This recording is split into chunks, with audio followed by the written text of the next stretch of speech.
Hola chicos, en esta parte de nuestra videoclase vamos a terminar la unidad 1 de Matemáticas 2, es decir, de Matemáticas de segundo año de Bachillerato Unificado. El tema que corresponde aquí o la sección es la de probabilidad o estadística y vamos a empezar con los métodos de conteo. Un método de conteo nos ayuda a saber, como dice el nombre, contar el número de elementos que se pueden obtener combinando dos conjuntos. Por ejemplo, tenemos el conjunto A con elementos de A1 a AM y el conjunto B con elementos de B1 a Bn. En esta tabla se puede organizar todos los elementos. Por ejemplo, tenemos el primer elemento de A, que es A1, con el primer elemento de B, que es B1, y así sucesivamente hasta tener el último elemento de A, que es AM, y el último elemento de B, que es Bn. Otro método para poder contar todos los elementos que presentan estos conjuntos es organizándolos en un diagrama de árbol. Este diagrama de árbol consta del primer elemento o de cada elemento del primer conjunto relacionado con todos los elementos del segundo conjunto. Y así sucesivamente. Tenemos el último aquí, el elemento de- del conjunto A relacionado con todos los elementos del conjunto B. Finalmente tenemos una fórmula para poder calcular también el número total de opciones o de asociaciones que podemos tener entre estos dos conjuntos. Por ejemplo, el número de elementos que se dan entre A y B es el número total de elementos de A por el número total de elementos de B. Más adelante seguiremos con el ejemplo. En este ejemplo tenemos que A tiene de elementos 1, 2 y 3 y B tiene elementos M y N. Entonces, empezamos con el método más fácil, que es el de diagrama de árbol. En el diagrama de árbol vamos a tomar todos los elementos de A, ubicarlos aquí 1, 2 y 3 y los combinamos con todos los elementos de B a cada uno. Uno con M y con N, con M con N, con M con N. Así contamos todas las combinaciones que tenemos, sería 1, 2, 3, 4, 5, 6. Otra forma es ir combinándolas como si multiplicáramos cada elemento, por ejemplo 1 por m, 1 por n, y vamos agrupándolos en pares. Así también podemos finalmente contar cuántos nos da como resultado. En este caso se organizó muy parecido al anterior, pero en una tablita para ir organizándolos mejor. Y la forma más fácil, más efectiva, es con la fórmula que ya vimos, en donde se multiplica el número de elementos de A por el número de elementos de B. Aquí son 3 y aquí son 2. 3 por 2 son 6 las combinaciones o asociaciones que podemos tener. Otro ejemplo, un poco más elaborado o más aplicativo, sería cuando lanzamos dos dados. Queremos saber cuántas combinaciones entre los números que nos arroja el dado se pueden dar. Entonces tenemos que los conjuntos son A y B, es decir, A del un dado y B del segundo dado. Y sabemos que los dos tienen los mismos elementos y el mismo número de elementos, es decir, 1, 2, 3, 4, 5, 6, que son las caras de los dos lados. Entonces, la primera forma de poder saber cuántas combinaciones podemos tener entre ambos lados es haciéndolo manualmente. Por ejemplo, uno con uno del segundo dado, uno con 2 del segundo dado, uno con 3 del segundo dado y así sucesivamente hasta tener 6 en el primer dado y 6 en el segundo dado. Pero bueno, la fórmula nos ayuda a hacer esto de forma más simplificada. Tenemos el número de elementos de A, del dado A, que son 6, y el número de elementos de B, que es 6 también. Multiplicando eso nos da como 36. Esto nos quiere decir que 36 son las formas en que se puede combinar los números que nos da un dado como resultado. Bueno, ahora tenemos el tema de combinaciones. El concepto dice así: una combinación de R objetos de estos N objetos es cualquier selección de R objetos sin tomar en cuenta el orden en que se toman. Lo mejor es continuar con un ejemplo. Por ejemplo, aquí tenemos un conjunto de cuatro elementos con Hernán, Marco, Carmen y Lucía.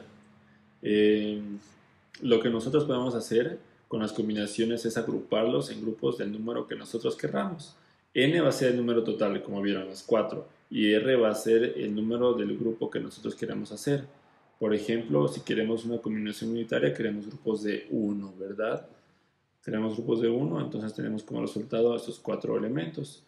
Y ahora si queremos una combinación binaria o grupos de 2, en este caso R será igual a 2, tenemos 6 opciones para combinar. Esto lo hacemos. Si queremos hacer combinaciones, por ejemplo, del número que querramos, de 2, de 3, de 4, siempre debe ser este número menor al número total de elementos. No tiene sentido si queremos hacer una combinación de 4 si tenemos 4 elementos. Luego no importa el orden, como vieron en el ejemplo, está sin un orden específico y luego no se repiten los elementos. Todos son diferentes. Pero bueno, ¿qué pasa si tenemos grupos de 1000, 2000, 3000? Eso no vamos a hacer así nomás manualmente. Tenemos que aplicar una fórmula matemática que se da de esta forma. Esto se lee así, una combinación de n elementos agrupados en R, de R números de total de n elementos, cuya fórmula es n factorial sobre r factorial, que nos da como por la diferencia de nr factorial. Para aplicar la fórmula vamos con el ejemplo anterior, donde tenemos los mismos 4 elementos, Hernán, Marco, Carmen y Lucía, y queremos agruparlos en grupos de 2, es decir, R es igual a 2 y nuestro total N es igual a 4. Entonces, aplicando la fórmula, tal como vimos, tenemos una combinación con 4 elementos de 2 en 2. Aplicamos nada más y resolvemos con nuestra calculadora, o a mano si podemos, y nos da como resultado que 6 son los elementos totales. Listo. Siguiente ejemplo es un poco más complejo. Tenemos que el colegio ABCD tiene 2 paralelos de cada curso de bachillerato. Cada paralelo tiene 20 estudiantes. Para conformar 3 comités de 6 estudiantes, se eligen de cada paralelo 3 estudiantes con las más altas calificaciones. Para calcular el número de formas de conformación de los 3 comités, se dan alternativas que se describen a continuación. Por ejemplo, en cada curso se tienen 6 estudiantes, es decir, en primero, segundo y tercero de bachillerato tenemos 6 estudiantes. De los 3 cursos se tiene un total de 18 estudiantes, es decir, la suma total de esos números es 18. Ahora queremos organizar para cada comité una combinación de 6 estudiantes, es decir, están analizando que de estos 18 se puede mezclar en grupos de 6 aplicando con esta fórmula y nos da como resultado 18.564. Este número nos dice que 18.564 son las formas en las que se puede combinar todos estos 18 estudiantes de 6 en 6 para organizar un comité. Pero bueno, eso no es conveniente, así que vamos a la segunda parte del problema. Aquí, siendo que 18.564 es un número tan grande, la autoridad decide conformar los comités del modo siguiente. Eligen de cada curso 2 estudiantes para cada comité. Es decir, del primero de bachillerato, como son 6, eligen 2. Igual del segundo y del tercero de bachillerato. Ahora, para cada curso, entonces, también se encuentran con la confusión de cómo elegir a estos estudiantes. Entonces aplican la fórmula de 6, que es el número total de cada curso, sobre 2, que es la forma que quieren elegirlos. Quieren elegirlos de 2 en 2. Eso nos da como resultado que son 15 las formas en que se puede elegir dos estudiantes de estos 6. Aparte, habría que multiplicar por los 3 cursos, que sería 3 por 15, 45, y luego multiplicar por 3, que son los comités que se quieren formar. Entonces tendríamos 135 formas esta vez de elegir estos estudiantes. Tampoco conviene, por lo tanto vamos a la parte 3, la parte C del ejemplo. En el caso anterior el número también es grande, pero muy inferior al del caso A. Las autoridades deciden elegir un estudiante de cada paralelo para conformar un comité. Entonces, de cada paralelo tenemos que son 3 estudiantes los elegidos y tienen que elegir uno de cada grupo. Entonces, aplicando la fórmula de combinación, tenemos que 3 son las formas de elegir cada estudiante. En este caso, una vez elegido cada estudiante, a ver, las 3 formas en las que se puede elegir cada estudiante se debe multiplicar por 6, que son los cursos de los que se va a extraer para formar estos comités. Nos da como resultado por fin 18 formas, que esto es un número más razonable de trabajar. Luego tenemos la probabilidad condicional. Listo, tenemos el tema ahora de probabilidad condicional. Una probabilidad condicional se da cuando tenemos un evento con la información suplementaria que modifica el valor de la probabilidad del evento. Esto no se puede tener muy claro en un principio, pero vamos a trabajar con ejemplos para ir aclarando el concepto. Primero debemos saber que una probabilidad se define como la razón entre el número de casos favorables y el número de casos posibles. El primer ejemplo es que en nuestro juego tradicional de cartas 40 se dispone de 40 cartas. Tenemos 4 As, tenemos 12 figuras, serían 4 Jotas, 4 Qs y 4 Ks, y 24 números que incluyen del 2 al 7. Entonces, el ejemplo que se propone aquí es que queremos calcular la probabilidad, por ejemplo, de sacar una J, que sería nuestro evento, nuestro suceso A, sabiendo que ya se ha sacado una carta que es una figura. Esa sería la información suplementaria que modifica el valor de la probabilidad del evento. Entonces, la carta que se selecciona es una figura. Ese sería el evento suplementario. Puede estar entre estos de aquí, entre estas 12. Y nosotros queremos saber la probabilidad de sacar una J. Entonces, esa probabilidad de sacar una J es 4 sobre 12, porque 4 son las Jotas y 12 es el número total de figuras. De no haber tenido esa información suplementaria, ya no se trataba de una probabilidad condicional, era una probabilidad cualquiera. Y el total, la probabilidad habría sido 4 sobre 40, porque habría sido 4, que es el número total de Jotas que tenemos, sobre 40, que son el número total de cartas. El siguiente tema es operaciones con sucesos. Estas operaciones se dan de forma casi idéntica a las operaciones con conjuntos. Por ejemplo, tenemos aquí A unión de B, es decir, un suceso que ocurre si y solo si A o B ocurren. O sea, si ocurre A, se da esta condición, o si ocurre B. Luego tenemos la intersección entre A y B, que se da que es un suceso que se da si y solo si A y B ocurre. Aquí deben ocurrir los dos para que se cumpla. Luego tenemos el tercer caso, que es la diferencia de A y B, que es un suceso si y solo si A ocurre, pero no B. Y finalmente el cuarto es el complementario de A, que es un suceso que ocurre si y solo si A no ocurre. ¿Esto nos sirve para qué? Pues para seguir interpretando las probabilidades condicionales de forma matemática. Aquí tenemos una definición, sea S un espacio muestral y A y B dos eventos, como ya vimos, puede ser A es el evento principal y B es el evento suplementario. La probabilidad condicional del evento A dado el evento B, con probabilidad de B mayor a 0, está definida como esta fórmula. Esto se lee así, la probabilidad de A dado B es igual a la probabilidad del evento de la intersección entre A y B sobre la probabilidad de B. Vamos a aplicar este ejemplo esta fórmula con el ejemplo anterior que ya teníamos. Nuestro evento A sería la selección de una J. Entonces tendríamos una probabilidad para este evento que es 4.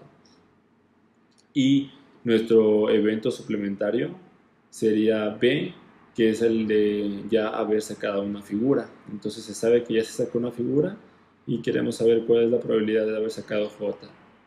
Entonces, con el ejemplo de este juego, sabemos que la intersección entre A y B va a ser solo A, porque A es subconjunto de B. Entonces la probabilidad de A dado el evento B, o sea, la probabilidad de sacar J, dado que se haya ya sacado una figura, es 4 sobre 12. 4 es la probabilidad de haber sacado la J y 12 es la probabilidad de sacar una figura, que nos da como resultado un tercio. Aquí gráficamente podemos ver también cómo se pueden interpretar los sucesos o por qué se opera igual que un conjunto.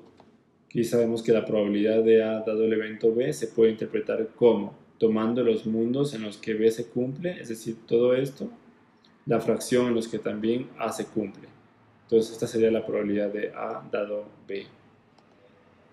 Aquí tenemos un ejemplo un poco más complejo en el que supongamos que se lanza un dado equilibrado dos veces. Sea A el suceso de que la suma de las dos tiradas es 6 y B el suceso de que la diferencia absoluta entre las dos tiradas es igual a 2, tenemos los siguientes eventos.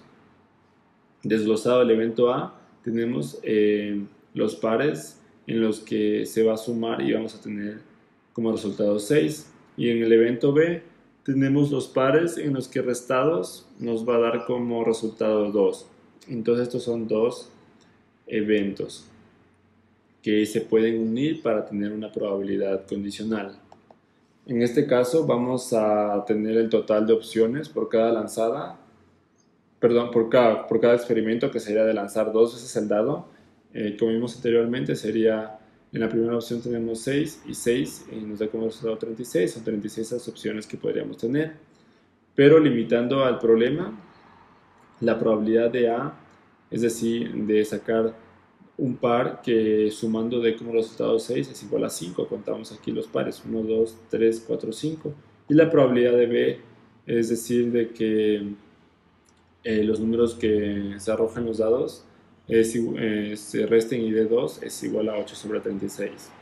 Entonces, aplicando esta fórmula de unión para saber la probabilidad global de este evento, tenemos que se suma la probabilidad del evento A más la probabilidad del evento B menos la intersección entre A y B. Entonces aquí tenemos 5 sobre 36 más 8 sobre 36 y la intersección son los números que se repiten de este par de sucesos, es decir, los elementos que tienen en común. Aquí son dos, por ejemplo, aquí está, podemos ver rápidamente 2 y 4, 2 y 4 son elementos que se repiten, y lo mismo con 4 y 2 y 4 y 2. Entonces, eliminando eso, tenemos como resultado que la probabilidad de lanzar un dado dos veces y que estos números nos den como resultado una suma igual a 6 o una diferencia igual a 2 es 11 sobre 36. Creo que ese es un ejemplo más claro de cómo se utiliza este tipo de probabilidad. Aquí tenemos las propiedades de las probabilidades condicionales. La primera propiedad, como ven, vamos a tratar los sucesos como si fueran conjuntos. Es una forma más gráfica de entender, o sea, más fácil de entender. Si los eventos A y B son disjuntos, es decir, no comparten nada en común, significa que la intersección entre A y B es el conjunto nulo, es decir, como la probabilidad del nulo es igual a 0. Ven que no comparten nada, no hay ninguna probabilidad, entonces la probabilidad de A dado B es igual a 0 sobre la probabilidad de B, que nos da como resultado 0, es decir, si no comparten nada en común, no hay probabilidad. La segunda propiedad es que de manera similar, si B es subconjunto de A, es decir, B es esta de aquí, subconjunto de A, y la probabilidad de B es mayor a 0, es decir, hay alguna probabilidad, entonces tenemos que la intersección entre A y B es B, es decir, lo que comparte A con B es B, que está aquí. Entonces, teniendo esto, la probabilidad de A dado B, es decir, que ocurra esto, una vez que ya ocurrió B, en la fórmula vamos a tener que el resultado es igual a 1. Es decir, es un proceso o un suceso seguro. Siempre va a suceder. Por el contrario, si tenemos que A es un subconjunto de B, es decir, del otro lado está aquí A como subconjunto de B, que va a ser la mayoría de los casos de los problemas que vamos a tratar, entonces la intersección entre A y B va a ser todo lo que es A. Esta va a ser la intersección. Por tanto, la probabilidad de que A ocurra dado B va a ser definida por la probabilidad de A dividido por la probabilidad de B, que va a ser menor o igual a 1. Es decir, que la probabilidad de que ocurra A, que está aquí, va a depender también de la probabilidad de que ocurra B. Listo, ahora vamos a ver el tema de independencia de sucesos. Se dice que dos eventos son independientes si y solo si se verifica que la probabilidad de B dado el evento de A, es igual a la probabilidad de B, es decir, el evento A no afectó para nada a B. Del mismo modo se puede hablar viceversa. Por ejemplo, la probabilidad de A dado el evento B debe ser igual a la probabilidad de A, es decir, B no afectó para nada la probabilidad de A. Entonces, la probabilidad de los dos eventos independientes se relaciona multiplicando cada probabilidad. Cuando multiplicamos los eventos independientes tenemos el total de la probabilidad. Y luego tenemos la probabilidad de los eventos dependientes que están relacionados de esta forma. La probabilidad de la intersección entre A y B nos da como resultado la probabilidad de A por la probabilidad de B dado A. Esto se va a explicar mejor con un ejemplo. El ejemplo que quería leer es el del libro. Es este de aquí. Tenemos una caja que contiene 20 manzanas y se sabe que 5 no están en buen estado, es decir, tenemos una probabilidad de 5 sobre 20 de que las manzanas estén podridas o estén malas y una probabilidad de 15 sobre 20 de que la manzana esté buena. Entonces queremos considerar cuál es la probabilidad de sacar 2 veces una manzana y que esté podrida. Entonces hay dos formas de resolver este problema. Primero, el caso sin reposición, es decir, que cuando se saca la primera vez una manzana no se le devuelve a la caja. Entonces leemos el problema. Si la manzana no es devuelta a la caja y se toma una segunda manzana, la probabilidad de que la manzana no esté en buen estado depende de la primera manzana, porque ya se la sacó, entonces ya va a haber menos manzanas podridas en la caja. Si la primera manzana fue defectuosa, la probabilidad de que la segunda manzana no esté en buen estado es 4 sobre 19. ¿Por qué? Porque ya no son 5 las podridas, sino son 4. Y el total ya no son 20, sino 19 porque se sacó una. Entonces, si la primera manzana fue buena, la probabilidad de que la segunda manzana esté en mal estado es 5 sobre 19. Se designa con A el evento, la manzana tomada está en mal estado, y B, la segunda manzana tomada está en mal estado. Entonces, aplicando la fórmula de la dependencia, porque ese es un evento dependiente, tenemos que la probabilidad de este evento se da por la probabilidad de A, es decir, de que se sacó la manzana en mal estado, la primera manzana en mal estado, por la probabilidad de B, es decir, que se saque la manzana en mal estado dado que se haya sacado la primera manzana también en mal estado. Se multiplican las dos probabilidades y tenemos 1 por 19 sobre 19. Esta probabilidad nos indica que hay, por ejemplo, si dividimos 1 sobre 19, multiplicamos por 100, tenemos 5.26% de probabilidad de sacar 2 manzanas podridas seguidas sin reponer la primera que hayamos sacado. Ese es el resultado.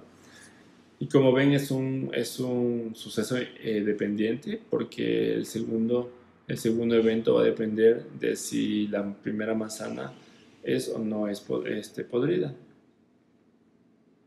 Para el caso con reposición, en este caso sacamos una manzana, vemos si está podrida o no está podrida y luego la devolvemos. Entonces, como en el primer caso, si la primera manzana fuera defectuosa, la probabilidad de que la segunda manzana no esté en buen estado sigue siendo 5 sobre 20. ¿Por qué? Porque si la primera manzana fue buena, la probabilidad de que la segunda esté en mal estado es 5/20. Es decir, se la devuelve, el número total de podridas va a ser el mismo, va a ser 5, y el número total de manzanas va a ser el mismo, va a ser 20. Entonces, estos son eventos independientes. Ay, no, corta, eso, corta. Entonces, estos van a seguir siendo eventos dependientes. No, eso también corta.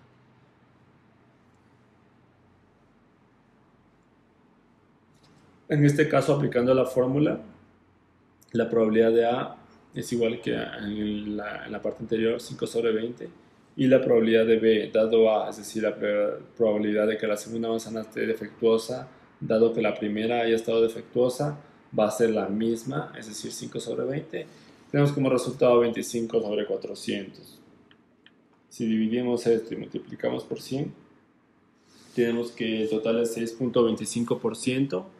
La probabilidad de agarrar dos manzanas, agarrando primero una, devolviéndola y luego agarrando de nuevo para que estas dos sean defectuosas. Es un poquito mayor la probabilidad. Y bueno, eso es todo. Realmente es un tema un poco complejo. Les voy a dejar también anexado un link para que puedan revisar más a fondo, más a profundidad el tema. Lean con cuidado toda la unidad. Si es posible, repitan el video y vayan viendo los ejemplos, cómo se van desarrollando. Quería también explicarles, por ejemplo, una forma más visual de entender esto de los eventos independientes.